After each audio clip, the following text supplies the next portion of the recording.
اگر تم روزانہ تہجد ادا کرتے ہو تو یاد رکھو تم آخرت کی تیاری کر رہے ہو، جس میں تمہیں انشاءاللہ کامیابی ضرور ملے گی۔ جو شخص اللہ کو راضی کر لیتا ہے وہی تہجد میں کامیابی کو پا لیتا ہے، اور اللہ کو راضی کرنے کے لیے تہجد کی نماز ایک بہترین رستہ ہے۔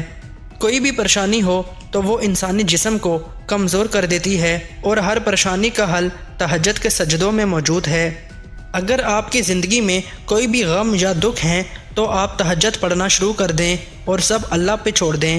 تہجد پڑھنے کے بعد بھی اگر آپ کے غم اور دکھ کم نہیں ہو رہے تو سمجھ لیں اللہ کو آپ کا تہجد پڑھنا پسند آ گیا ہے، اور غم، دکھ، آزمائش اللہ کے نیک بندوں پر زیادہ آتے ہیں، وہ جو اللہ کے بہت قریب ہوتے ہیں۔ تہجد اگر سچے دل اور کامل یقین کے ساتھ پڑھی جائے تو پھر وہ معجزے ہوتے ہیں جن کا ہم گمان بھی نہیں کر سکتے۔ اللہ آپ کے ہر ایک رستے کو آسان بنا دیتا ہے جب آپ تہجد کے سجدوں میں اللہ سے صرف اللہ کو مانگتے ہیں۔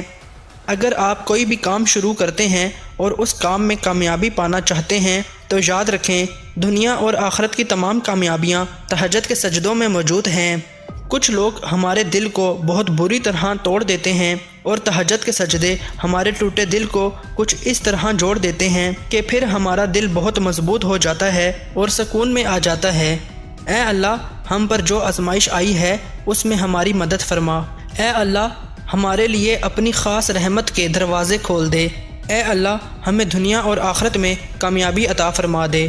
بے شک اللہ تو ہی دعا سنتا ہے اور قبول کرتا ہے۔ اے اللہ، ہماری دعائیں اپنی بارگاہ میں قبول فرما لے۔ آمین یا رب العالمین۔